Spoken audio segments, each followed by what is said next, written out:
байцгаана уу? Энэ удаагийн сургалтыг дунд тамхинд хийх болсон шалтгаан нь сайн сонсогч байна уу те?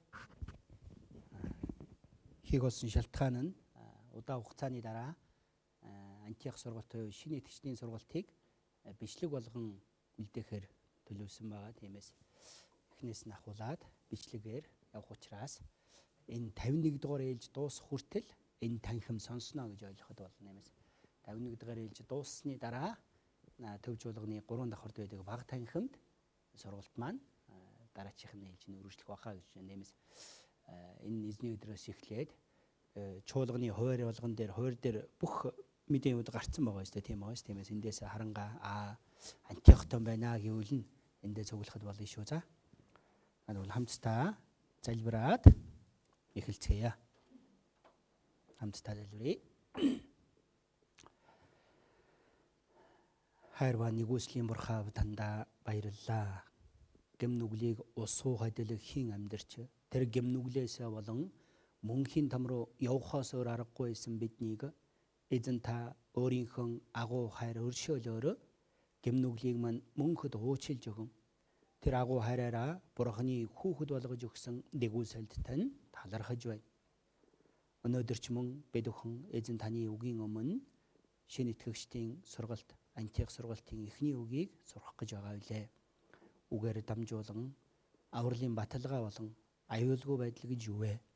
Үүнийг зүрх сэтгэлдээ ухаарсан тийм цаг болоход та тусалж өгнө. Игнээс нь дуустал сонсон бурханы дотор хэрхэн амьдрах ёстойг сурж авсан үнтэй тийм цаг болоход тусалж өгнө. Биднийг хайрладаг эзэн Есүсийн нэрээр гуйн залбирлаа. Аамен. Хамтдаа Яаков 1-ийн 17 дугаар ишлэлийг уншаад эхлүүлье. Шинэ гэрээ Яаков 1-ийн 17 дугаар ишлэл.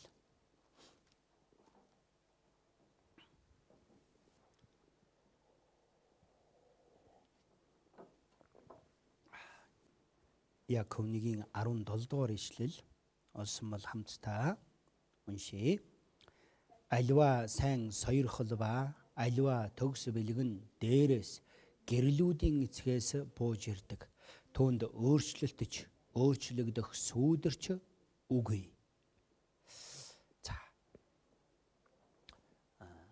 Өнөөдрийн сэдв маань авралын баталгаа болон аюулгүй байдал гэсэн тийм сэдвээр хамтдаа Библиэс сурж үзцгээе. Баттай авралыг авсан хүн аврагдсан үгүйгээ баттай мэдэх болов уу гэдэг асуулт байдаг. Нэгдүгээрт нь Библиэлд хариулт нь мэднэ гэж хэлж байгаа. Үнэнхээр баттай авралыг авсан бол үнийг авснаа мэддэг бай. Хэн нэгэн надад үнэтэй бэлэг өглөө гэж бодъё. Тэгвэл энэ бэлгийг авсан хүн яах вэ? Авснаа мэднэ үү? Авснаа мэдээ зогсохгүй талархах нь үү? Талархал нь гадагшаага үйлсээр илэрдэг бай. За. Гэтэл бидний авсан энэ аврал нь энэ хорвоогийн юугаар солихын аргагүй асар өндөр үнэтэй бэлэг байсан. Тиймээс Эфес 2-ын 8-аас 9 дугаар ишлэл дээрээс харуул та нар нэгүслийн учир эдэглээрээ аврагдсан. Энэ нь бурхны бэлэг бөгөөд гэж хэлсэн. Үүнийг бурхны бэлэг гэж хэлсэн баг. Асар өндөр үнээр бурхан тэр төлбөрийг нь төлөн бидэнд үнэнгүйгээр өгсөн асар үнэтэй бэлэг байна. Тиймээс үнэнхээр тэр асар үнэтэй аврал гэдгийг бэлгийг хүлээн авсан хүн түүнийг үнэнхээр авсан бол биш те. Түүнийг мэдэхгүй байх боломжгүй гэсэн үг байна. За гэхдээ олон хүмүүс хамгийн түрүүнд авралын баталгаа гэдэг зүйлийг асуух үед үнэнхээр би баттай аврагдсан үгүйгээ сайн мэдэхгүй байна. Тиймээс тэгж асуудаг байх. За тэгвэл энэ авралын баталгаа гэдэг зүйлийг нэгдүгээрт нь хаанаас тэр авралын баталгааг хайх вэ гэдэг нь хамгийн чухал зүйл байх. Нэгдүгээрт нь олон хүмүүс авралын баталгаа гэдэг зүйлийг өөрөөсөө ирж хайдаг. Би үнэнхээр баттай аврагдсан юм болоо. Би яг аврагдсан мөн үү?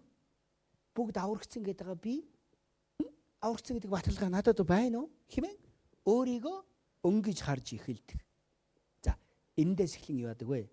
Авралын эргэлзээ гэдэг зүйлсүүд нэгдүгээрт нь эгэлдэгэ гэж хэлж байна. Миний хувьд тэр анх аврагдаад эргэлзэж байсан үе байсан. Хизээ эргэлцсэн бэ?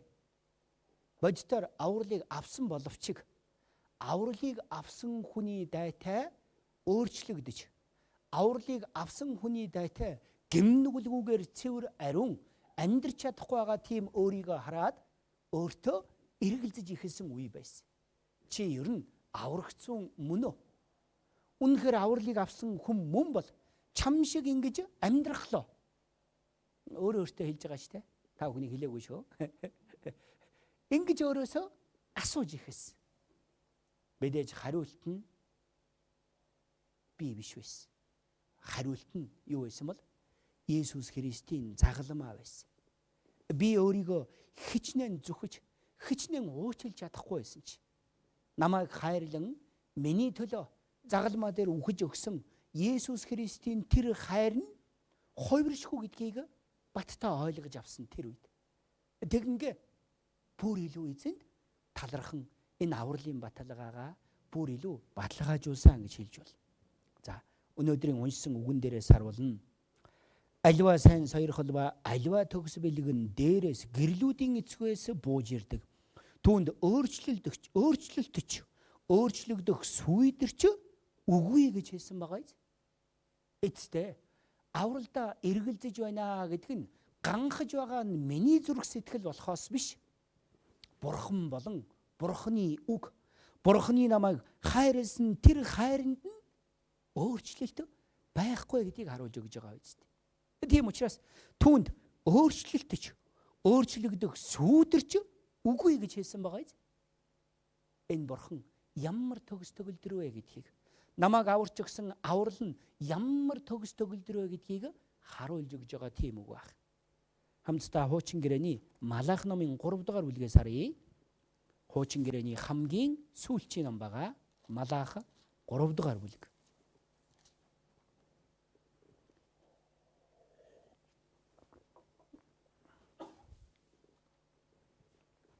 За. Энэ үгэн дээрээс харуулна ийм үг маш чухал үг байна. Малах 3-ын 6 дугаар ишлэл. Хуучин гэрээний хамгийн сүүлчийн ном шүү. Матай номын урд байгаа.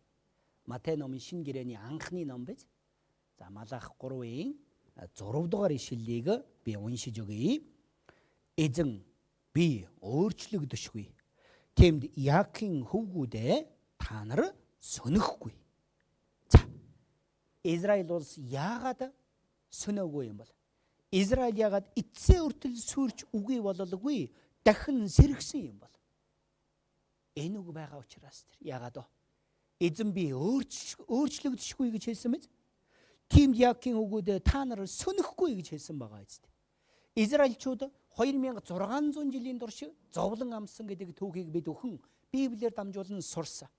Гэвч хичнээн зовлон хавчлаг тэр болон зүйлийг туулан гарсан ч эцэст нь яасан бол Израиль дахин сэргсэн байна. Яагаад вэ? Израилийн ард түмэн Бурхан амьд байгаа гэдгийг гэрчилж байгаа ард түмэн учраас. Библи үнэн.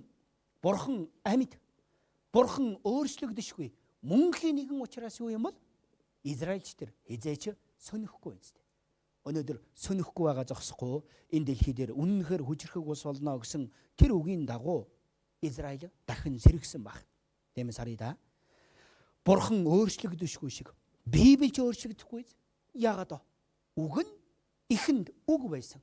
Үг Бурхантай хамт байсан бөгөөд үг нь Бурхан байсан гэж хэлсэн мэт.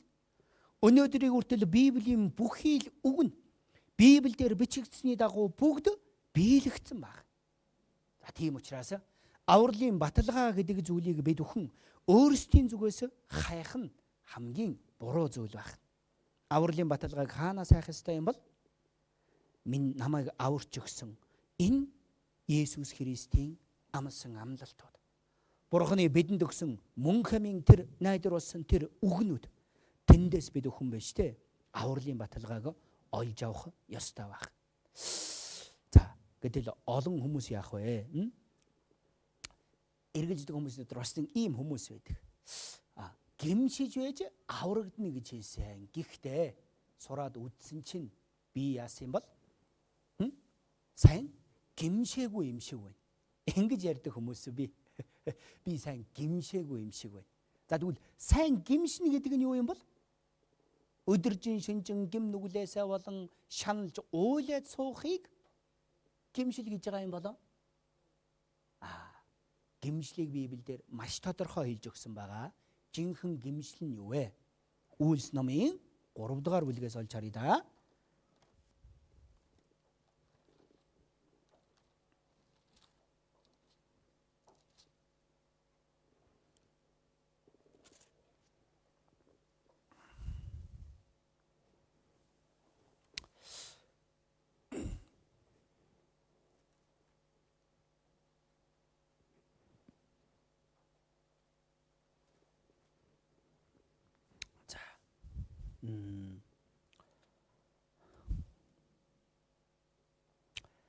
자, 들어올려그래. 3-аас харах уу? За, 1-дугаарт нь 2-ын 38-ыг төр харъя да. 2-ын 38 дээр.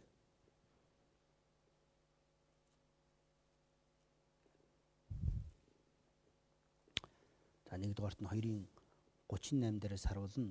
Ийм үг бичигдсэн байгаа биз? 2-ын 38-ыг эхлээд хамтдаа уншъя да. Петр тэдэнд гимшихтэн гим нүглээ уучлуулахын төлөө та нар цөм Есүс Христийн нэрээр баптизм хүртсгээ. Ингэснээр та нар ариун сүнсийг бэлэг болгон авах болно. За энэ дээр юу гэж хэлсэн байна вэ гэхээр 1-дугаарт нь ийм тийм гимшихтэн гим нүглээ уучлуулахын тулд та нар цөм Есүс Христийн нэрээр баптизм хүртцгээ гэж хэлсэн байгаа. Энэ Библиэлд баптизм хүртэн гэдэг үгнүүд олон удаа гарч байгаа ах. За энэ баптизм гэдэг үгийн утга нь юу вэ? Ус руу бүтэн биеэрээ болгохыг хэлж байгаа ах. Тийм учраас Есүс Христийн нэрээр баптизм хүртцгээ гэдэг нь Есүс Христтэй загалмаа дээр цовдлогдох үед би ч түүнтэй хамтдаа үхсэн юм байна. Баптизм нь үүнийг хэлж байгаа ах. Ус руу орох үед үхэж байгаа хэрэг үз? Бүтэн орно. Уснаас дахин гарч ирж байгаа нь юу юм бол одоо? Есүстэй хамт би үхээд хамтдаа дахин амилсан. Үүнийг ба штэ. 1-дугаарт нь гимшил гэж хэлээд байгаа. Ойлгож байна уу? Бүр амархан хэлсэн үг нь 3-дугаар бүлгийг хойш нэргүүлээд 3-ын 19-ийг харъя да. 19-өөс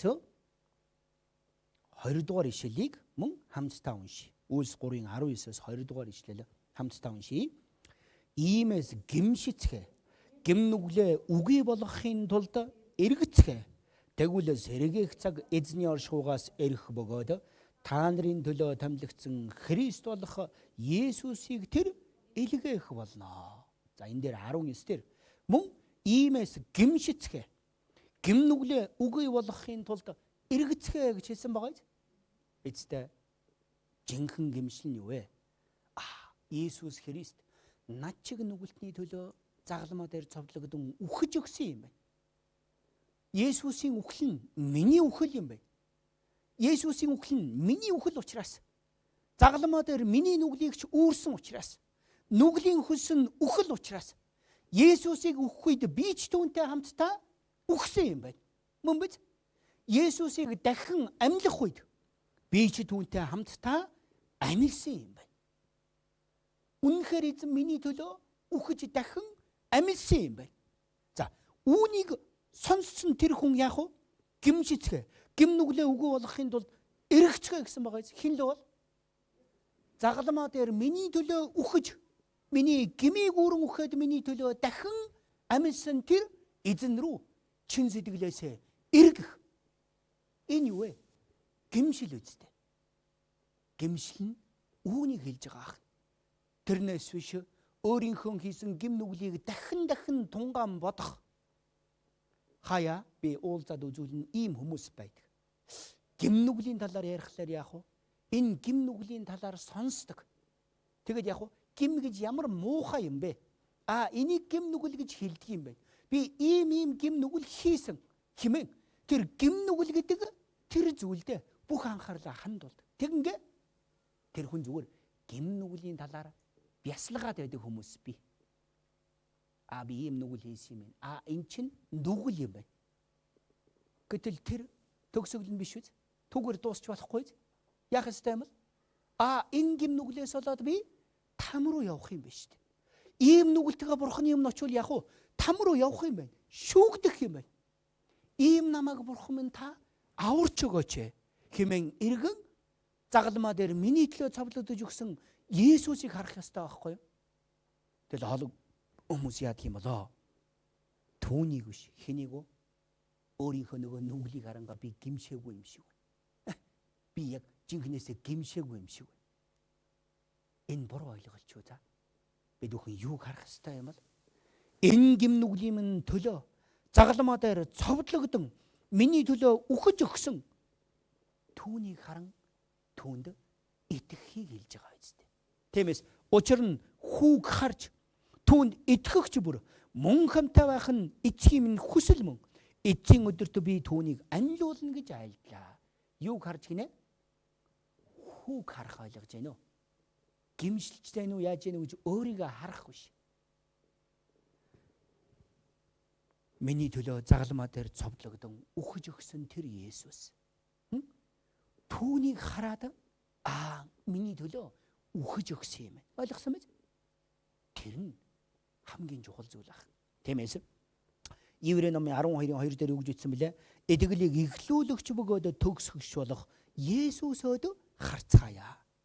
Бидний итгэлийг ихлүүлсэн чинь Есүс Христ. Энэ итгэлийн маань төгсгөгч бүрэн дүрэн төгсгөгч юм бол цорын ганц Есүс байх.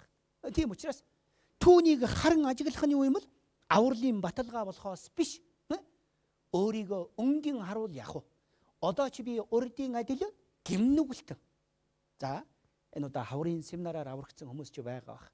Нэгдсэн семинарын үед үг сонсоод аврагдсан хүмүүс ч байгаа бах. Мөн түүний өмнө семинар сонсоод аврагдсан гэж байгаа хүмүүс ч байгаа бах. Аврагдаад бид өхөн бас нэг мэдсэн зүйл байсан. Юу байсан бол анх аврагдах үеэс илүүгээр аврагдсны дараа өөрсдийнхөө гимт чанар гим нүглийг бүр илүү тод харах болдог. Миний өвч тэр анх аврагдах үедээ өөрийгөө лутаачи аргагүй лут тэр шүү. Тэгжил таарна. Нэг нөгөө тэгж бодсон. Энэ зэргийн бас нэг хичээж тийм үү? Тэгтлээ нэг буруу яваагүй хариуд нь бурхан бас аварч өгсөн юм байна. Нэг нөгөө тийм бодол хүртэл надад байсан. Яагаад вэ? Хичнээн буруу замаар явж болох байсан чи тэр чигээрээ явчихаагүй. Өөрийгөө тэгж бододог байсан. Яагаад вэ? Надаас долоондор явж байгаа хүмүүс олон байгаа учраас тэрийг бодвол тэрнтэй харьцуулбал ядаж би мэс чанартай амьдэрсэн. Гэхдээ авралыг авсны дараа эдэглэр байгаагаар амьдрах тусам яадаг юм бол ямар муухай юм бол. Тийм учраас өөрийгөө үзэн ядаж исэн үе чи би. Чам шиг юм аврагдсан гэж юу байдیں۔ Ингэж амьдрчээж яаж чи бурхны хайрыг авсан гэж хэлж чаддгийг. Өөрийгөө тэг зүхэж байсан үе чи надад байсан. Гэхдээ хэнийг харах ёстой юм бол тиймд тэнгэрлэг дуудлагыг хуваалцагч ариун ах дүүнраа бидний хүлээн зөвшөөрдөг илж ба тэргүүн тахилж болох Есүсийг ажицгаа. Тэр үед чи би Есүсийг дахиад харсан. Нэрээ тийм юм байна. Миний ийм байхыг чи Есүс мэдэж байсан. Цаашид яаж амьдрахыг мань чи эзэн мэдэж байгаа. Тийм учраас нэгэн настаа пастораас асуусан. Таны үлдсэн амьдралдаа бүх ажлаа дуусгаад сайн мэдээ тараагаад одоо өндөр настай болсон тэр пастораас асуусан. Таны үлдсэн амьдралдаа хүсэж байгаа зүйл чинь юу вэ? Олон хүмүүс бодсон байна. Сайн мэдээ тараах, бүх хүчээд ажиллан эзний сайн мэдээг тарааж агаад бүх зүйлээ эзэн зориулаад тэгж хэлэх болов уу гэж олон хүмүүс бодсон. Түүний хариулт нь шал өөр байсан. Юу байсан бол? Нүгэл хийхгүй л амьдрах юмсан гинэ. Бодитоор үнэхээр тийм юм шиг. Миний өвч дээр хийх зүйл олон байгаа ч. Хүсэж байгаа ганц зүйл юу вэ? Энэ нүгэл хийхгүй амьдрах юмсан. Аврагдсан үе шиг тийм үү? тэр нүглийг л хийхгүй амьдраад тэгвэл яах вэ? Магадгүй өөрөө олон зүйл хийж чадаагүй байсан чинь түүгээр би сэтгэл хангалуун байж чадах юм шиг. За, тиймээс харъя да. Авралын баталгааг хаанаас хайх ёстой гинэ? Өөрөөсөө биш яах вэ? Намайг хайрлан миний төлөө өөрийнхөө бурхан ертөнцийг үнэнхээр хайрласандаа цорын ганц хүүгээ өгсөн тул хүүд итгэгчүр мөн хамтаа болох бөгөөд яллагдахгүй гэж хэлсэн. Тэр цорын ганц хүүгээ хайрлалгүй, харамлалгүй миний төлөө загалмаа дээр өгсөн тэр Есүс бурхны тэр хайрын дотроос бид бүхэн авралын баталгааг олж явах ёстой гэж бодож байна. Тиймээс хуучин гэрэн дээр ч тэр ийм үйл явдлууд олон гарч байгаа. Хамгийн төлөөлөл болсон үйл явдал нь Израилийн ард түмэн Египтээс гарч ирсний дараа Синийн цөлд 40 жилийн турш амьдарсан тэр үйл явдал Библиэлд бичигдэж байгаа. Бичигдэж үлдсэн баг. Тэр итгэлийн тэр бүхий л үйл явдал нь итгэгч хүний итгэлийн амьдралыг харуулж өгж байгаа бас нэг хэлбэр дүрсч гэж яж бол. Гэхдээ тэр дотор нэгэн өдөр Израилийн ард түмэн бурхан гомдолтол тэнд Израилийн тэр Синийн цөлд галтмогоо гарч ирэнгээ олон хүмүүс хатгуулж өгсөн баг. Галтмогоо гэдэг нь энэ гал асааж өгдөг тийм могоо гэсэн утга биш шүү. Бодитоор хортмогоо байх нь. Энэ хатгуулах үед яг уу гал шатаж байгаа мэт яадгүй. Энэ хорн бүтэн биеэр нь тарангаа хүн халуурч тийм үү. Тэгэнгээ эцэстээ үгдэг бай. Тийм учраас тэр үед бурхан яасан юм болоо. Мойсед нэгэн шургааган дээр хүрэл могоогийн түүнийг өндөрт өрг гэж хэлсэн. Тэгэд яг уу харсан нь амьдрна гэж хэлсэн баг. Үхэх гээд хөвтөжсэн хүмүүст өөр ерөндөг өгөх ёстой биз хор тайлах. Мойсегаар дамжуулан бурхан юм болоо. Юу хар гэсэн гинэ? Тэр хүрэл могоог хараа гэж хэлсэн баг. Тооллого номын 21 дугаар бүлэг дээр тэр үйл явдал гарсан байхгүй юу? Тооллого 21-ийн 8-аас 9 дугаар ишлэл дээр тэр үйл гарсан. Тэр нь хэн байсныг мэдж байгаа юу? Библийн Иохан номын 3 дугаар бүлгийг харъя. Библиэлд дээр хариултыг маш тодорхой хэлж өгсөн байна. Иохан 3-ийн 14-өөс 16 дугаар ишлэл хамтдаа олж хараад олоод уншиж үзье. Иохан 3-ийн 14-өөс 16 хамтдаа уншийе. Мойсе цөлд могоог өргөсөн шиг хүний хүүч бас өргөгдөх ёстой. Энэ нь түүнд идэгдэг бүхэн мөн хамтаа байхын тулд билээ. Бурхан ертөнцийг үнэнхээр хайрлсан учраас цорын ганц хүүгээ өгсөн. Тиймээс хүүд идэгдэг хэн ч мөхөхгүй, харин мөн хамтаа болно. За. Израилийн ард түмэн юу хараад амьдэрсэн гинэ? Мойсе цөлд могоог өргөсөн шиг. Тэр цөлд өргөгдсөн могоо хэн байсныг харуулж байгаа юм бол модон дээр үлгэгдсэн могоо. Эцэстээ Есүс бидний өмнөөс хараал болон өндөрт тэр загалмаа дээр цовдлогдсон үхэж өгөөд тэр могоог харсан Израилийн ард түмэн амьдарч байсан шиг тийм үү? Тэд нэр им уугаагүй шүү. Ямар нэгэн зүйл хийгээгүй шүү. Зарим нь үхлүүд ингэ хөвтчихсэн баг тийм үү? Шүүс нь гоожоод нүд нь эргэлдээд ихтэй яг Мойсег сонссон мэт юу харахад болох вэ? Могоог харахад бол. Зарим нь ингэж харсан баг тийм үү? Зарим нь ингэж харсан баг. Зарим нь харагдахгүй учраас ингэ харсан хүмүүс ч байсан баг тийм үү? Гэхдээ харсан бүхэн яасан юм бол эдгэрсэн шиг. Тийм үү? Бидний хувьд ч тэр ямар нэгэн зүйл хийгээд авралыг авсан юм шиг. Юу хараад оо? Загалмаа дээр зовлогдсон Есүс Христийг хараад байх. Ойлгосон биз? Тиймээс итгэлийн амьдралын хамгийн чухал зүйл, авралыг авсан хүний хамгийн чухал мэдэх ёстой зүйл нь юу вэ? Бидний найдаж байгаа, итгэж байгаа тэр бүх зүйл нь хэн бэ гэдгийг мэдэх ёстой байх. Би өөртөө биш. Өөртөө итгэж, өөртөө найдаж байгаа биш үү? Авралын баталгаач тэр ялгаагүй. Авралын баталгаа нь надад байдгийн юм шиг. Итгэхийг хүсэж байгаа, итгэж байгаа тэр зүйл нь юу вэ гэдгэд чухлаа гэсэн үг байна. Тиймээс Дуулал номноос нэг ишлэл болж харъя да. Дуулал номын 115 дугаар бүлгийг харъя. Хуучин гэрээний Дуулал 115. Дуулал 115-ийн онцгойлон Дуулал 115 нь хиймэл шүтээний хоосон зүйл гэдгийг амьд бурхан хоёрын ялгаа нь юу вэ гэдгийг маш сайн тайлбарлаж өгсөн ном байна. Тиймээс хиймэл шүтээний талаар хэлэнгээ. Тэд амтаа боловч ярьдаггүй, чихтэй боловч нүдтэй боловч хардаггүй, чихтэй боловч сонсдоггүй, хамартаа боловч үнэрлдэггүй, гартаа боловч тэмдэрдэггүй, хөлтэй боловч алхдаггүй. хоолоогоор ч дуу гаргадаггүй. Хийм шүтэн тийм зүйл үстэй. Тэгж хэлэнгээ 8 дугаар ишлэлийг харъя да. Дуулал 115-ийн 8 дугаар ишлэлийг хамтдаа уншийе. Тэдгэрийг бүтээгчд тэдэнд итгэгч бүгд тэдэнтэйгээ адил юм аа. За харъя да. Би ловирчинд итгэвэл яах вэ?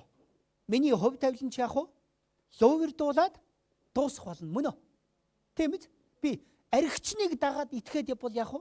Миний хувь тавилан ч түүнтэй адил болно үстэй тийм үү? Нэг мотор нь шатаад нэг далавч нь хугараад унтсан онгоцонд суулаа. Тэгвэл яах вэ? Миний хувь тавилан ч тэр онгоцны хувь тавилантай адилхан байна үз? Тэрнтэй адилхан. Шүтээнд итгэгчд, шүтээнийг бүтээгчд бүгд тэдэнтэйгээ юу гэнэ? Адил юм аа. Яг үгүй. Итгэж байгаа зүйл нь буруу учраас яах вэ? Тэдний хувь тавилан ч юм л адилхан буруугаар, муугаар дуусах болно гэдгийг харуулж өгж байгаа үст. Харин бидний итгэсэн нэг нь хэн бол? Намайг хайрлан миний төлөө цорын ганц хүүгээ өгсөн Бурхан ба. Биднийг хайрлсандаа өөрийнхөө цусаар биднийг гэм нүглээс минь чөлөөлж өгсөн Есүс Христэд бид бүхэн итгэж байгаа гэсэн үг байна. Тиймээс авралын баталгаа нь надад биш. Энд байгаа юм бол намайг аварч өгсөн эзэнд. Түүний хувиршгүй энэ Бурханы үгэнд энэ бүх баталгаа нотлогоо байгаа гэдгийг мэдэх ёстой байна. Тийм учраас баттай зүйлд итгэсэн бол үр дүн нь ч баттай байна үстэй. Тийм байгаа. За, үнийг нэгдүгээрт нь бодож үзээсэй гэж бодож байна. Хоёрдугаарт нь үнэнхээр авралыг авсан хүн авралыг авсан гэдгээ мэдээ зогсохгүй түүнийг ухаарсан өдөр ч байгаа гэж хэлсэн. Олон хүмүүс ярьдаг. Танаа сүмийнхэн энэ аврагцсан гэдгээ мэддэг гэж ярьдаг. Бүр авралын төрсөн өдөр байдаг гэж ярьдаг гэдээ яг их бардан байна, буруу байна. Бүр гаж буруу урсгал гэж үртэл ярьдаг хүмүүс би. Гэхдээ тэр хүмүүсийг ч гэсэндээ ойлгох хэрэгтэй. Яагаад вэ? Бодитоор тэр хүмүүсийн хувьд Бурханы тэр нэгүслийг ухаарсан тэр өдөр байгааг учраас тэр байх. За харин авралыг авсан хүнд юу гэж хэлсэн юм бол? Тэр өдрийг мэдээ зогсохгүй тэр өдөр ч байгаа гэж хэлсэн байхгүй юу? За Колосой номын 1 дугаар бүлгийг харъя. Колосой 1 дугаар бүлэг.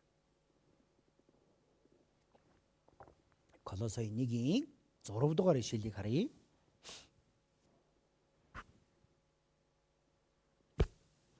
Нэгийн 6 дугаар ишлэлийг хамтдаа уншъя. Сайн мэдээ та нарт хүрчээ. Энэ нь бүх дэлхийд үсэж үржимс ургуулж байгаа агаад Бурханы нэгүслийг сонсоод үнэнхээр ухаарсан тэр өдрөөс чинь нэхлэн та нарын дунд ч бас ургуулж байна. За. Энэ үгэн дээрээс харуулна анхаарах ёстой үгнүүд байгаа.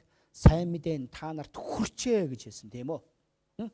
Авсан гэж хэлсэн мэт сайн мэдээ чи бодитоор очиж явнаа гэж хэлээгөө. Явандаа хүрнэ гэж хэлээгөө. Сайн мэдээ та нарт хүрчээ. Хүрсэн өдөр гарцаагүй байсан мэт.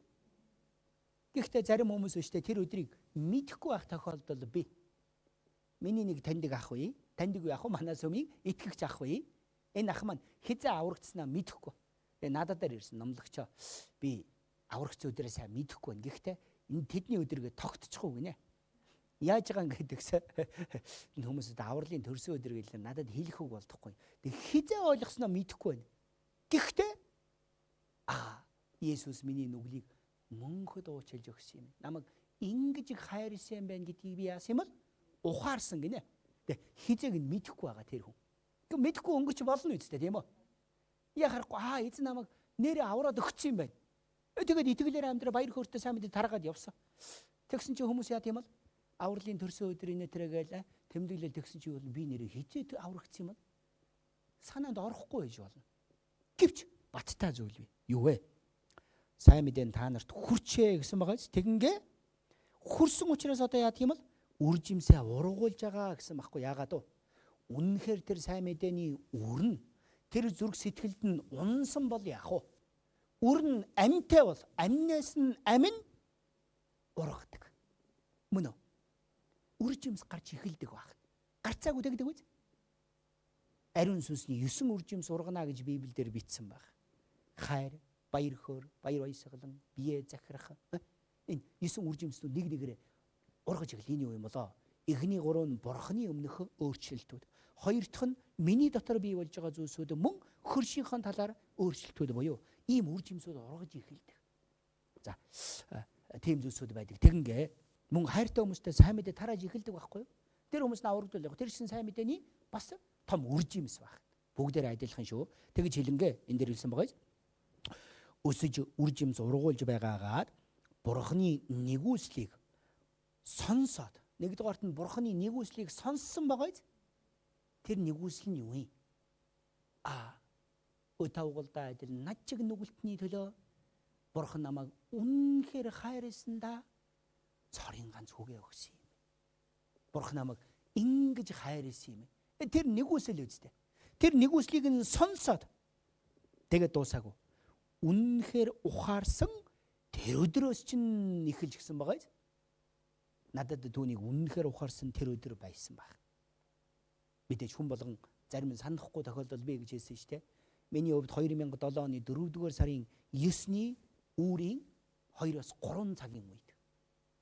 Би юунийг маш сайн санаж байгаа. Ягаад гэвэл оройны 2007 оны 4-р сарын 8-ны оройны 8 цагаас эхлээд зөвлөгөө авч ихэс. Тэр хүнийг нилээн заваас. Энэ яг ингэж хэлж байгааг мөн үү? Тэгингээ ур тойтлын бүгднгийн юу юм болоо шалгаж үз. Гэхдээ энийг яг яагаад ингэж хэлж байгааг өөр нотолгоо байна уу? Энийг та нар арай хүчээр ингээд тийм ээ тулгаад байгаа юм шүү. Тэгэхээр нөгөө зөвлөгөө өгсөн яг хөлсөн арчингаа алчуур гаргаж ирэл нэгж байгаа за энэ үг шүү дээ. Ийм учиртай. Энэ үгийг яагаад ингэж хэлсэн бэ гэхээр урд хойно бүгднгийн Библийн нотлогоонуудыг харуулсан. Мэдээж тэрээс би итгэцэн байсан л дээ. Гэхдээ өөр нотолгоо байна уу гэхээр энэ хүн намайг итгэхээгүй гэж бодсон юм шиг байна. Авралыг ойлгохгүйсэн байхгүй юу? Тэгж явсаар шөнийн 12 1 гээд гмийн талаар ярьж ихсэн. Гимтэй. Наадах чинь бол хүлээн зөвшөөрж байгаа. Ямар ч одоо тийм ээ эсэргүүцэх надад юу ч авахгүй. Ягаад вэ? Нaan чинь бол сэтгэлээрээ эснийг нүгэл гэж хэлээд байна тийм үү. Гэхдээ би бол наадах юу яасан сэтгэлээр биеэрээ өдийг хүртэл 25 6 жилээс та бүгдийг хийцэн. Үнэхээр тийм юм чи. Мэдээгүй байсан. Тэглээгээд яах юм нэгэнд хийцэн юм чи. Гэтэл тэр өдөр хэлж өгсөн. Тийм учраас яасан юм бол Есүс загалмаа дээр цовдлогдсон таны бүх гэм нүглүүдийг мөнхөд уучлж өгсөн. Түүнийг хэлж өгсөн баг. Тэр үед баярлахын зэрэгцээ дотор ийм бодол төрсөн. Анханаас нь хилээд өгчихгүй. Хэдэн цаг хүн зуурч ингэж одоо шөнийн 2 3 цаг хүртэл ингэ ярьж идэг юм ёстой. Гэхдээ харинга гэртээ хараад унтах гэхлээр тэгэж их баяр хөөрөөс. Нойр хөрөхгүйс хөхнээ төрнө гэж ярьдаг тийм үү? Бодохоор л хөхнээ төрөл тийм ээ. Үгүй ингээл болчихж байгаа юм уу? Өөрийгөө урд харж үзсэн. Үгүй чи ингээ аврагдсан уу? Үгүй аврагдсан гэсэн байгаа юм зү. Уучлалтан гэсэн байгаа юм зү. Мөнхөд авраад өгсөн гэж байгаа юм зү. Ингээд унтаа тэр чигээрээ диважин руу явал яах вэ? Ингэж бодож шинжэнгөө тэгж байгаа нэг үүрээр нэг ганц 2 цаг унтаж чадсан уу яасан? Тэгээд бассан юм шиг. За. Мэдээж хүн болгон адилхан биш шүү. За. Үгийг сонсонгод нэрээ уучлалцсан юм байна штэ. Үнийг тэгж ухаарах хүн чи би. Баттай нэг зүйл нь юу вэ? Гарцаагүй тэр өдөр байгаа үстэ. Тийм ээ. Хизэг нь мэдэхгүй байж болно за. Тийм ээ. Яагаад юм болоо? Олон хүмүүс багаагаар сүмд явж байгаад тэгээд аврагдах юм шиг боддог. Үгүй. Зарим хүмүүс нөр өвчин эдгэрснийг аврал гэж ойлгодог тийм бодолтой хүмүүстэй ч би таарж ирсэн. Онцгойлон өөр сүмд явж исэн хүмүүс би. Тэгингээ нэг удаа итгэхэд ингээд залбирсан чи өвчин эдгэрсэн гинэ. Эдгэрч болно ойлгож байна. Тэгвэл дахиад өвдөхгүй юу? Өвдөн штэ. Үхэхгүй юу? Үхэн штэ. Тэр нь өвчин эдгэрсэн болохоос биш аврагдсан гэсэн үг биш. Залбирсан чинь бурхан залбирлыг маань сонсч өгсөн гинэ. Гэхдээ бузар сүнсч хүч чадалтай штэ. Тийм янз бүрийн туршлага ийм зүйлсүүдийг ба штэ авралын баталгаа болгож болохгүй. Олон жилийн манай чуулган дээр өөр сүмд явдаг байсан пасторууд тийм ээ аврагдсан гэж хэлээ сүмд явж ирж исэн үе би. Тэгээ эцэст нь гараад явсан. Ягаад вэ? Эцэст нь гимшиж сайн мэдээ хүлээж аваагүй байхгүй. Хамгийн том шалтгаан юу байсан бэ? Эдгэрэл гэдэг зүйлийг ярьсаар хагаад явсан нэг пастор. Сүмд яваад гэсэн залбирсан чи эдгэрсэн гинэ. Тэр үед хамгийн том зүйл гэж яриад байгаа. Тэр хүн дахиж өвдөхгүй болоо. Удахгүй өвдөх баг. Магадгүй одоо ч өвдөд байж магадгүй. Тэгвэл өвдчих юм бол тэр аврал нь алга болчихж байгаа юм болов? Үгүй шүү дээ. Библиэлд эдгэрээс Есүс олон хүмүүс эдгээс үйл явдал гарч байгаа. Энийг авралтай холбож болохгүй ойлгосон. Тийм учраас юу вэ? Хамгийн чухал зүйл нь юм лөө. Бурхны нэгүслийг сонсоод үнэнхээр ухаарсан тэр өдөр. Тийм багаж? Эцэстээ юуг ухаарч, юуг мэдэх ёстой юм бол? Бурхны намайг хайрлсан тэр хайр нэгүсэл байгаа. Ойлгосноо тий? Тэр нэгүслийг, тэр хайрыг нь ухаарахыг юу гэнэ? Үүнийг аврагдсан буюу итгэсэн гэж хэлээд байгаа. Тиймээс над чиг нүгэлтний төлөө үхэж өгсөн тэр эзний хайрыг мэдэж итгэхийг юу юм бол нэг ёсондоо итгэсэн буюу аврагдсан гэж хэлээд байгаа. За сансан дээр бас нэг үгийг харъя да. Юм учраас мэдээд ухаараадаг гэж хэлсэн мэт. 1-р Иохан номын 1-р Иохан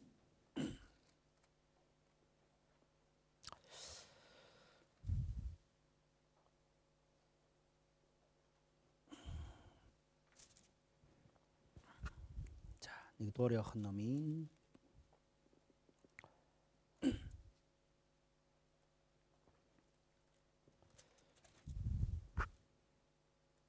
4-р үлгээс эхлээд олж харъя да.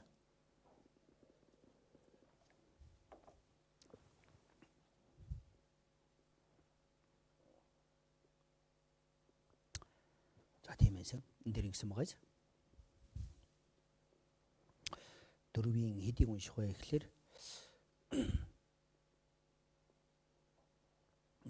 за 7-р ишлэл дээрээс харуулсан 7-оос эхлээд харуул энэ дээр маш олон чухал үгнүүд бичигдсэн байна. За энэ дээрээс эхлээд 1-р Иохан 4-ийн 7-оос эхлээд би уншиж байгаа хоёр ишлүүдийг уншиж өгье доо. Энэ дээр ингэсэн байгаа. Хайртууд минь бие биеэ хайрлцгаая. Учир нь хайр бол Бурханаас ирдэг. Хайрладаг хүн бүр Бурханаас төрсөн бөгөөд Бурханыг таньдаг. За энэ дээр хайрлцгаая яагаад вэ? Хайрладаг хүн бол Бурханаас төрсөн гэсэн байгаа. Яагаад юм бол Бурхан хайр учраас. Тиймээс 8 дээр эс хайрлагч нь Бурханыг таньдаггүй. Учир нь Бурхан бол хайр гэж хэлсэн байгаа. За эцэстээ авралыг авсан гэдэг нь юу юм болоо? Тэр Бурханы намайг хайрлсан тэр агуу хайрыг нь ухаарсан хүнийг юу юм бол? Үүнийг аврагдсан буюу итгэсэн гэж энэ үгэн дээр хэлээд байгаа. Тийм учраас 1-дугаарт нь энэ тэгж үтсэн байгаа. Тийм учраас эцэстээ юу юм болоо? 5, 16 дугаар ишлэгийг харъя. За эхлээд 16-ыг нь эхлээд уншиж үзье да. 4-ийн 16 хамтдаа уншийе. Биднийг хайрладаг Бурханы хайрыг бид мэдэж итгэдэг. Бурхан бол хайр мөн. Хайр дотор байгч нь Бурханы дотор байж, Бурхан түүний дотор байна. За энэ дээр юу гэж хэлсэн мөн? Биднийг хайрладаг Бурханы хайрыг бид мэдэж итгэдэг. Бурхан бол хайр мөн. Тийм учраас эцэстээ аврагцаа гэдэг нь юу хэлж байгаа юм бол? Аврагдана гэдэг нь юу хэлж байгаа гинэ? Тэр Бурханы намайг хайрлсан хайрыг нь мэдээд итгэх. Үүнийг нэгүслийг нь сонсоод тэр намайг хайрлсан хайрыг нь ухаарах гэж хэлээд байгаа. Ойлгосноо те? Тийм учраас ямар нэгэн туршлага байна уу? Ямар нэгэн тийм мэдрэмж байна уу? Энэ зүйлсүүд нь буруу байх нь штэ.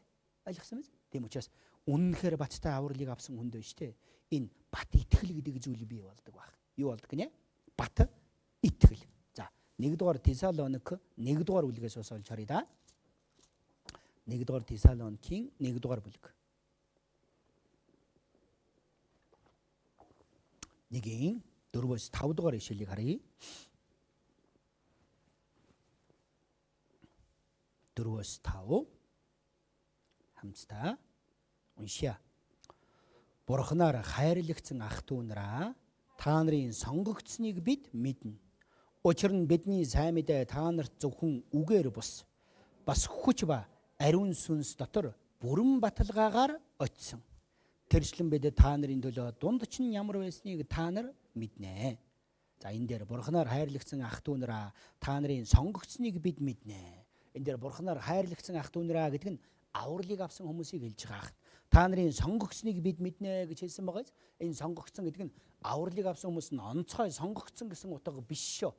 За Бурхан бүх хүмүүсийг юм л авралахаар төлөвлөсөн байж байгаа тийм үү? Тийм учраас энэ авралын агуу найрандаа бүх хүмүүсийг өрсөн байх. Өргөдөгсөд нь бүгд оролцуул яах вэ? Аврагдаж чадна үз? Библиэлд хурмын талаарх зөвлөлчөндөө тэгж хэлж байгаа. Тийм учраас эцтэй юу вэ? Сонгогдсон гэдэг нь энэ бурхны хайрын тэр хурмын найранд тэр урилгыг хүлээн аван орж ирсэн хүмүүсний юм бол сонгогдсон хүмүүс байх нь ойлгосноо. Тэгж хэлэнгээ. Учир нь бидний сайн мэдээ та нарт зөвхөн үгээр бус. Бид нэр уг нь үгийг сонссон байхгүй юу? Гэхдээ үгээр бус. Бас хүч ба ариун сүнс дотор бүрэн баталгаагаар яасан гинэ? Очсон. Тийм учраас үнэнхээр бацтай авралыг авсан хүний дотор юу бий болдгийм болоо? Бат итгэл бий болдог гэж байгаа. Эзэн нэрээ намайг авраад өгчихсөн юм. Нэрээ миний бүх гэм нүглийг уучлцсан юм. Тийм учраас одоо надад айх зүйл юу ч байхгүй юм. Яагаад вэ? Загалан маань тэр хайрын баталгаа нь учраас тийм байх. Ойлгосон биз? Алимс. Авралын баталгааны талаар хамтдаа төр бодож үзлээ. За үлдсэн цагт нь энэ авралын аюулгүй байдал гэсэн бас сэдвийн дотор багтсан байгаа. Түүнийг бодож үзцгээе. За Ром номын 5 дугаар бүлгээс харъя да. Ром номын 5 дугаар бүлгээс хэдэн чухал зүйлийг бодож үзээд эмхлэе. Ром номын 5 дугаар бүлэг нь одоо дэд гарчин зөвтгөлийн үр дүн гэж хэлсэн байгаа. Бидний аврал маань ямар баталгаатай бөгөөд аюулгүй вэ гэдгийг ойлгуулахын тулд Бурхан Ром номоор дамжуулан энд маш чухал үгнүүдийг мөн бидэнд хэлж өгсөн баг. За нэгдүгээрт нь бидний аврал нь яагаад аюулгүй бөгөөд баталгаатай юм болоо? Түүнийг ойлгуулахын тулд штэ Ром 5-ын 5-аас 8 дугаар ишлэлийг эхлээд Илж Паулаар дамжуулан Бурхан бидэнд хэлж өгсөн баг. За Ром 5-ын 5-аас 8 дугаар ишлэлийг хамтдаа уншийдаа. Найдвар биднийг гонсойлгодоггүй. Учир нь бидэнд өгөгдсөн ариун сүнсээр дамжин Бурханы хайр зүрхэнд маань цутгагдсан байдаг. Биднийг дорой байхад итгэл сүсэггүй хүмүүсийн өмнөөс Христ яг цагтаа өгсөн билээ. Зөвдгөний төлөө хүн барагтаа бол өөхөхгүй ч сайн хүний төлөө бол хэн нэг нь өгөхээр зүрхэлж магадгүй юм. Гэтэл бидний нүгэлтнүүд байхад Христ бидний төлөө өгснээр бидний хайрлахаараа Бурхан харуулсан билээ. За энэ дэр үнэнхээр чухал үгийг бидэнд хэлж өгсөн баг. Бидний аврал яагаад аюулгүй бөгөөд баталгаатай юм болоо? За нэгдүгээрт нь найдвар нь бидний гонсойлгодоггүй гэж хэлсэн баг. Энэ үгийн утга нь энэ найдвар нь яг төгс төгөлдөр учраас гонсойлгодоггүй гэсэн үг баг. Энэ найдвар нь Бурханы амлсан амлалт учраас, энэ найдвар нь эцэстээ гарцаагүй биелэх учраас яг бид нарыг гонсойлгодоггүй гэсэн энэ утгыг хэлж өгж байгаа байхгүй юу? За тэгвэл нь яагаад бидний найдвар маань гарцаагүй биелэх юм бол, гонсойлгодоггүй гэж хэлсэн юм бол? Нэгдүгээрт нь гарцаагүй биелэх учраас. За тэгвэл энэ найдвар маань баттай биелнэ гэдэг тэр баталгаа нь юу юм бол? За тэгвэл нэгдүгээрт нь найдвар ихлээр сайн ойлгохгүй байгаа. Энд хэлж байгаа найдвар нь яг юу хэлж байгаа юм бол? Ямар найдвар юм бол? Юу хэлж байгаа юм бол? Бид хүн биш үү? Нэгдүгээрт нь мөнхийн диважин руу явах болно гэдэг тэр найдварыг хэлж өгж байгаа. Энэ бидний хамгийн том найдвар үстэй. Тийм биз? Баян болно гэдэг найдвар биш үү? Ажил маань бүтнэ гэдэг найдвар биш үү? Энэ жинхэнэ найдвар ш. Яагаад вэ? Жинхэнэ найдвар нь юу юм бол? Устдаж үгүй болдгоо зүйл ээж тэр нь жинхэнэ найдвар байх. Тийм биз? Ром номын 8 дугаар бүлэг дээр тэр найдварыг тэгж тодорхойлсон байж байгаа. Найдвар нь жинхэнэ найдвар нь юу юм болоо? Бид үзэгдэх зүйлстэй итгэвэл найдаж байвал найдах хэрэг юу вэ? Тийм биз? Хойш нэргүүлээд 8:24 дугаар ишлэлийг би уншиж өгье доо. Энэ дээр гэсэн байгаа. Бид ийм л найдвар дотор аврагдсан. Тэгээд харагдаж байгаа найдвар нь найдвар биш юм. Хүн харж байгаа зүйлдээ найдахын хэрэг юу вэ? За, нүдэнд харагдаж байгаа зүйлсүүд нь найдах зүйл мөн гинөө. Биш гэж хэлсэн байгаа. Бид найдвар дотор тэг харагдаж байгаа найдвар нь биш. Хүн харж байгаа зүйлдээ найдахын хэрэг юу байна? Харин бид харахгүй байгаа зүйлдээ найдвал түүнийг тэсэж ядан хүлээдэг. За, нэгдүгээрт нь Библиэлд хэлж байгаа найдвар нь нүдэнд харагддаг зүйлсүүдийг хэлээг байх. Ямар найдвар юм болоо? Нүдэнд харагдахгүй тэр найдвар. Тэр нь юу юм бол? Иесусийн дахин ирэх тэр өдөр бид бүхэн диважин руу явна гэдэг тэр найдвар. Бид нэр Яаж ч амьдраад яаж ч зовсон байсан үхсэн ч мөнхийн деважин руу явна гэдэг тэр найдвар. Тэр найдвар мань гарцаагүй биелэх учраас юу гинэ? Найдвар биднийг гонцойлгодгүй гэж хэлсэн байгаа. За тэгвэл тэр найдварын баталгаа нь юу юм бол? Яагаад тэр найдвар нь биелэх юм болоо? Тэр шалтгаан нь шүү дээ. Бурхны намайг хайрлсан хайр байгаа учраас энэ найдвар маань баттаа гэсэн үг байна. Тэс бид нар ярьдаг үз яг найдвартай юм уу? Яг үз найдвартай үз. Гэхдээ найдвартай байдаг уу? Ихэнх нь найдваргүй байх тохиолдол их вэ. Би ч олон удаа хуурцсан. Одоо ч хууртаа явж байгаа юм шиг. Харин Бурхны амлсан энэ найдвар нь штэ. Яагаад бидний гонцойлгодгүй бөгөөд гарцаагүй биелэх юм болоо? Тэр шалтгаан нь бидний нүгэлтнүүд байхтаа Христ бидний төлөө үхснээрээ биднийг хайрлах хайраа Бурхан яасан гинэ? Харуулсан билээ гэж хэлсэн байгаа юм. Энэ хамгийн чухал зүйл байна. За үүнийг түр тунган бодъё доо. За энэ дээрээс харуулна 5 дээр найдвар нь бидний гонцойлгодог. Учир нь бидэнд өгсөн ариун сүнсээр дамжин Бурханы арь зүрхэнд мань цутгагдсан байдаг гэж хэлэнгээ. 4 дугаар ишлэлээр ингэсэн байгаа юм.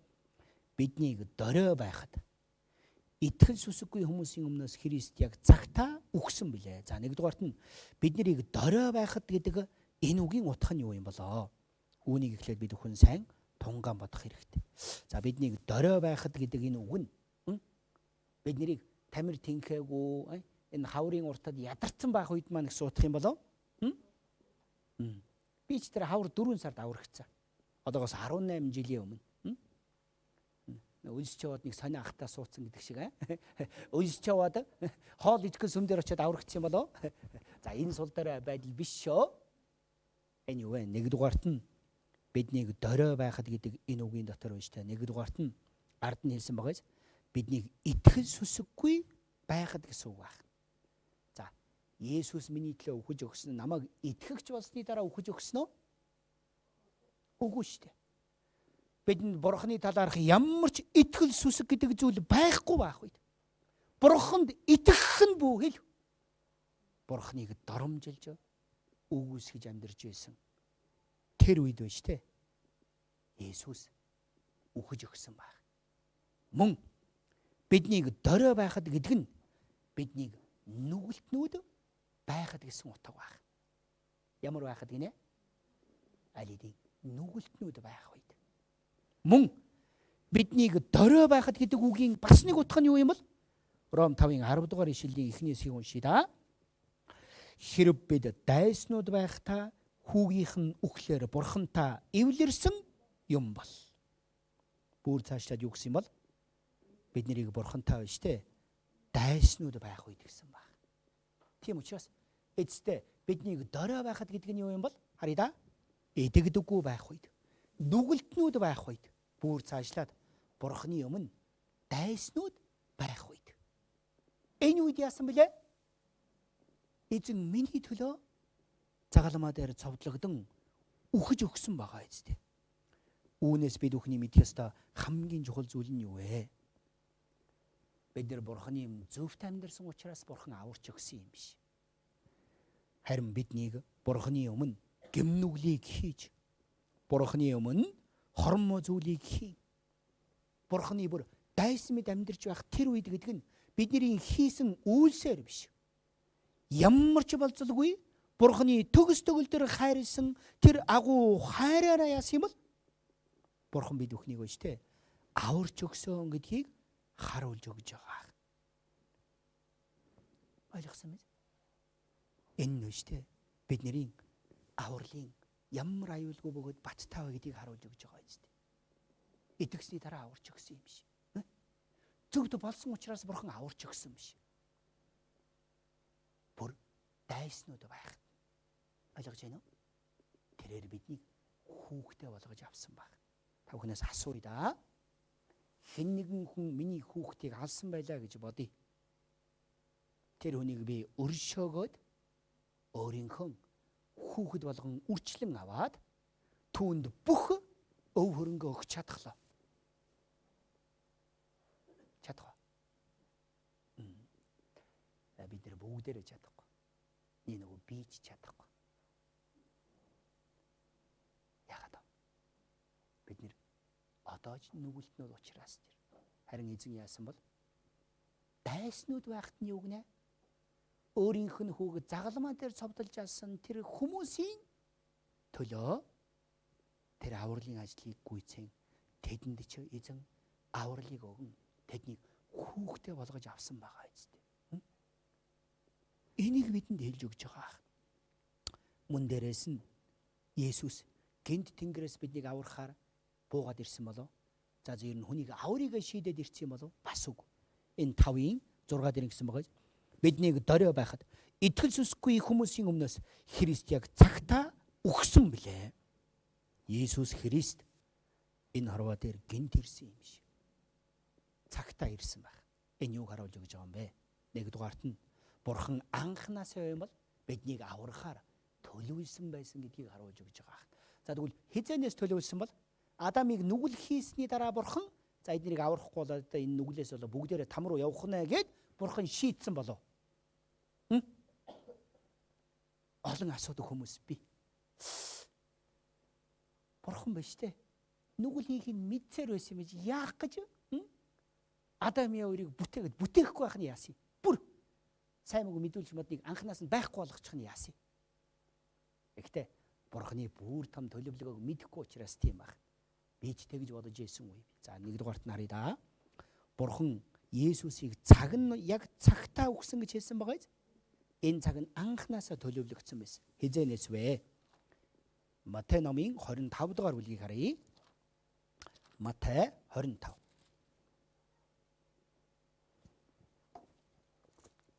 Матай 25-ийн 33-аас 34 дугаар ишлэлийг уншъя. Матай 25-ийн 33-аас 34 дугаар ишлэл хамтдаа уншъя. Хонио баруун ямаг зүүн талдаа байлгана. Тэгээд хаан баруун талдаа байгсдад хандаж эзгээр минь өрөөгдөхстөө наашир ертөнцийн суураас та нарт бэлтгэсэн хаанчлалыг өвлөн авсугай. За энэ дээр хоньямаагаар зөөрлөж бичсэн байгаа. Хонио баруун талдаа гэдэг нь авралыг авсан үнийг Библиэлд хониор зөөрлсөн баг. Тийм учраас аврагдсан хүн одоо юу гэж хэлдэг вэ? Эзэн бол миний хончин. Надад дутах зүйл үгүй хэмээн тэр үгийг хүлээн авдаг баг. Бид бүгдээрээ хонь мэдэд өрж хүмүүр өөрийн замаар яв. Харин эзэн бидний юмыг бүгдийг нь түүнд дагуу хиндүү ертөнцийн үлийг үргэж Бурханы хургийг харах тун. Есүс Христ дээр бидний бүх гэмнүглийг бүгдийг нь үүрүүлсэн биз дээ. Одоо түүгээр дамжуулан бид нар нядлагдахаар явсан тэр хонь адил үхэж өгсөн Есүсийн тэр хийсэн ажлаар бид нар Бурханы хонь нь болсон баг. Эзэн одоо миний харин хоньчин болсон биз? За, тиймээс авралыг авсан үнийг хонь гэж хэлсэн баг. За, хонио баруун талд нь байгаад ямаг зүүн талдаа байлгана гэсэн байгаас энэ ямаа нь ямар амьт юм бол аврагдааг үнийг харуулж өгч байгаа. Би энэ өнгөрсөн жил Сугатар аймагт семинар хийхээр очсон. Очиж одоо хөдөө байдаг нэгэн ахын даа айлчлаар очсон баг. Ямааны бодог надад хийж өгсөн. Тэгээд яга ямааны бодог хийсэн болоо гэд дараа нь сонсоод үзэх нэ. Ямаанууд нь үлдээд хоньнууд нь үхээд өгсөн гинэ. Яасан болоо гэдгсэн чинь өнгөрсөн жил 23 24 оны үйл энэ Сугатар аймагт амар том зуд бас асар олон айлууд бүх малаа ихэнх нь алдсан байж байгаа.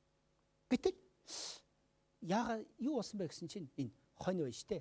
Энэ зуд өвсөн энэ цасан дунд яд юм болоо. Энэ хонин доор нь хөвтөөд энэ ямаан дээр нь гараад хөвтөждөг гинэ. Тэгээ ямаанууд нь амьд үлдсэн гинэ ихэнх нь. Хонин доор нь дарагдаад өгсөн дэвсгэр болоод. Тэрийг аранга.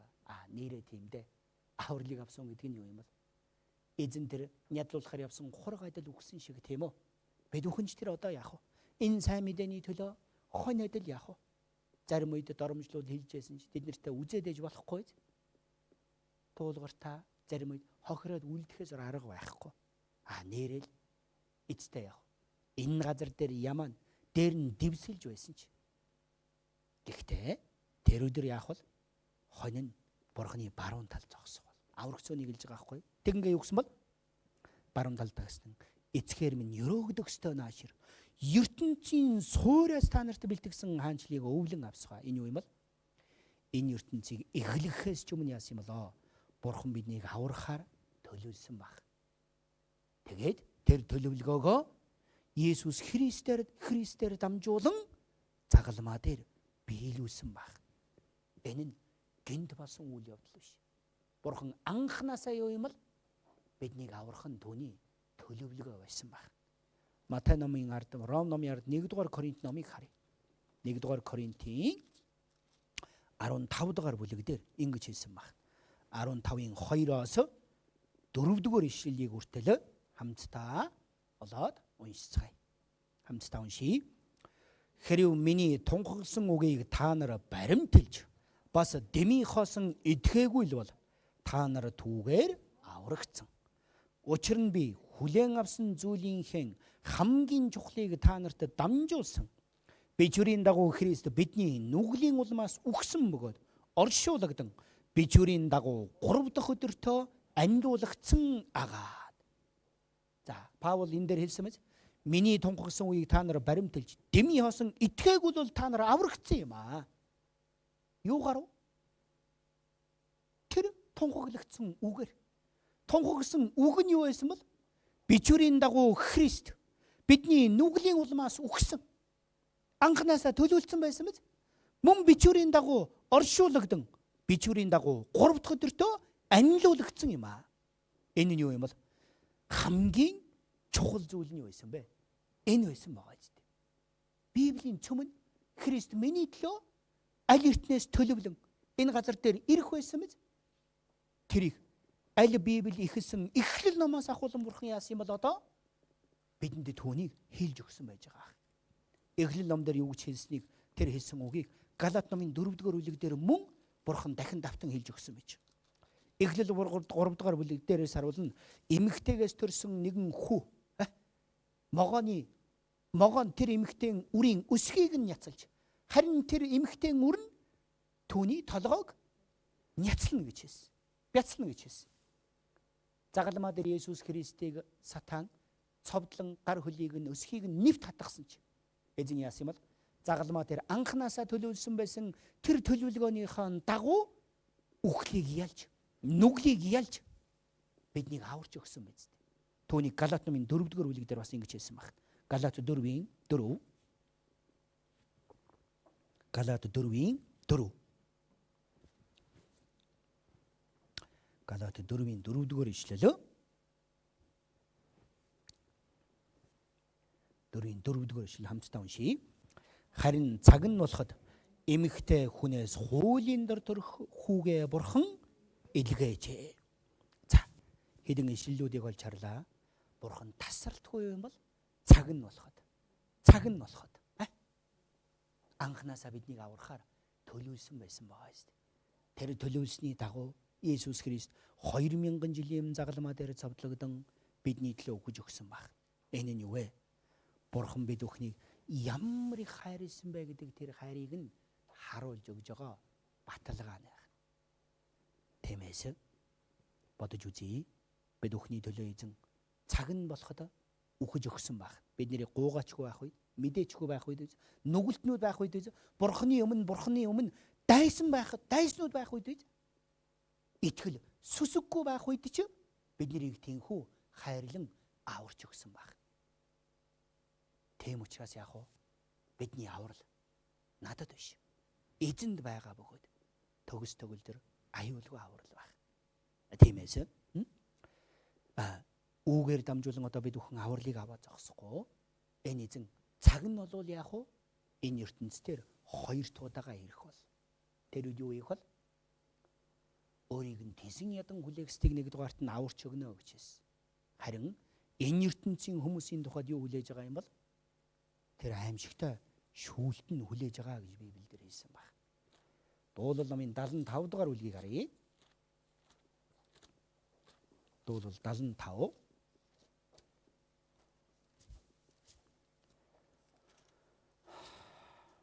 Дуулал 75-ийн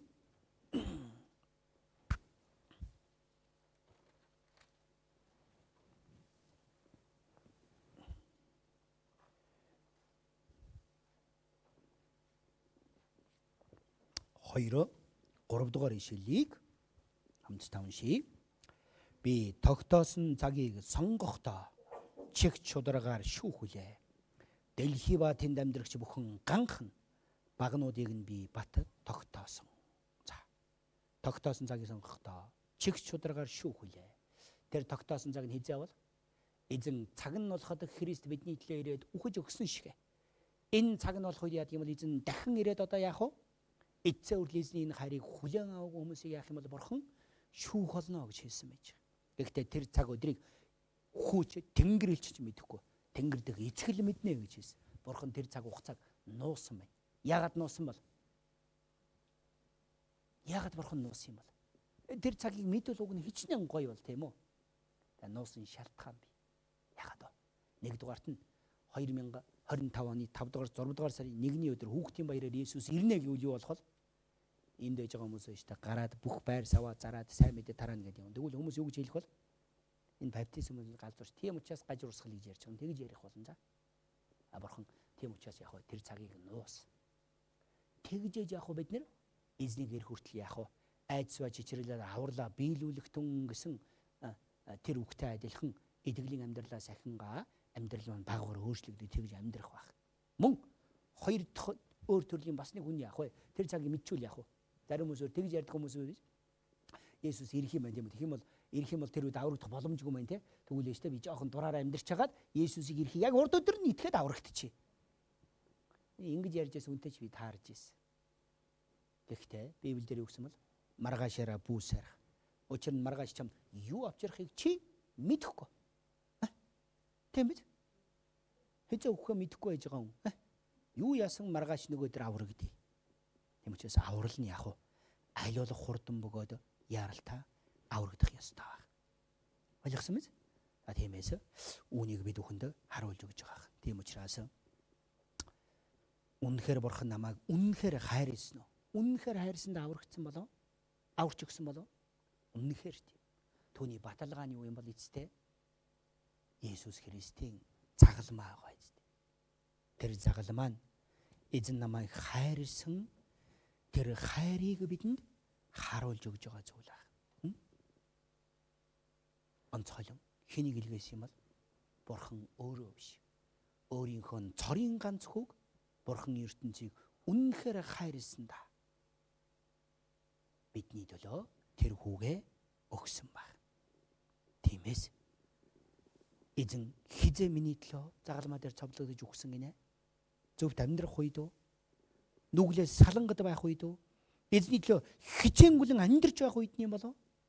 Аль нь ч биш үстэй. Хизээ бол нүгэлтнүүд байхад, итгэл сүсэггүй байхад бүр дайснууд нь байхад яасан юм бол эзэн бид бүхнийг аварч өгсөн баг. Тиймээс энэ аврал нь юу вэ? Надад байгаа юм биш. Эзэнд байгаа.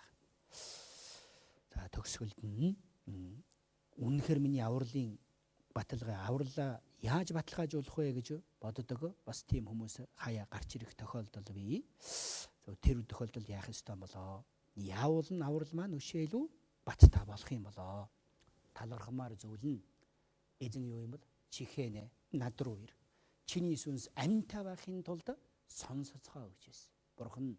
Бурханы хүсэл нь бид бүхнийг тэрээр бүхэн аврагдаж үнний мэдлэгт ирээсэ гэж хүсдэг гэж хэлсэн мэс. Бурхан бүх хүмүүсийг аврагдаасаа гэж хүсэж байгаа. Тийм учраас бурхан ч хүсээд би ч өөрөө аврагдахыг үнэхээр хүсвэл яах вэ? Аврал нь биш те. Амархан зүйл ойлгосноо. Харин ямар хүмүүс хүсэхгүй бол аврагдахыг? Аврагдаад хамгийн хэцүү ямар хүн юм бол үндэ эргэлздэг хүн биш. Би харах нэ. Бардам хүмүүс байх. Бардам хүн гэж ямар хүн бол? Бурханыг тэд мэдсэн атлаа. Түүнд талархсан ч үгүй, түүнд алдрыг өргөсөн ч үгүй. Ийм хүмүүс би.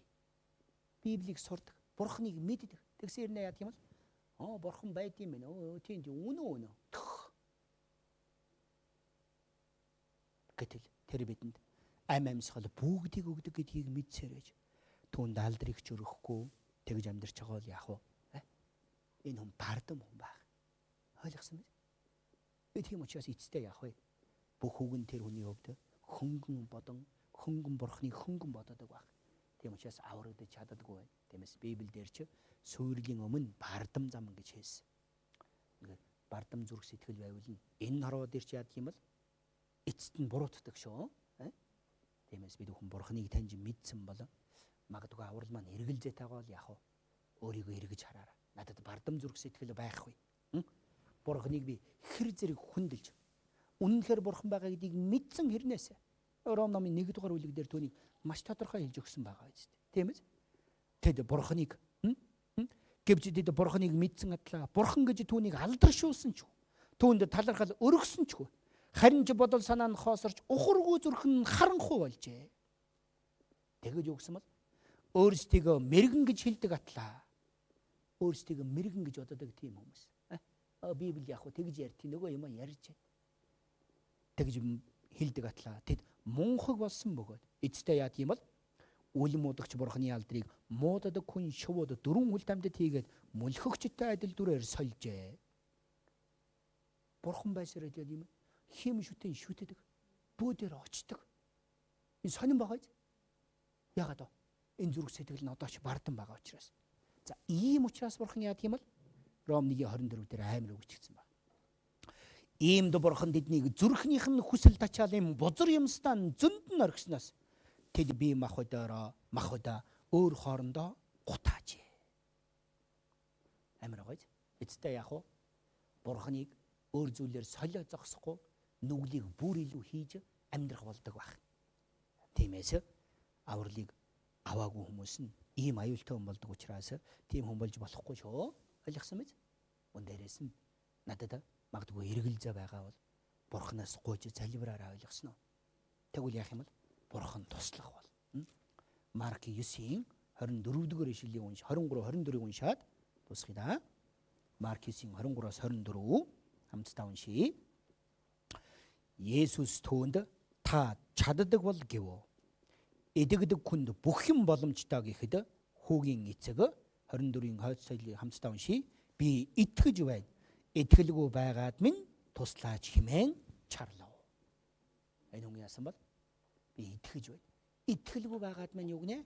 Туслаач гэж чарлсан гэж бичсэн байгаа биз? Ямар үед чарлдгийг? Чин сэтгэлээсээ хүсэх үедээ тийм үү?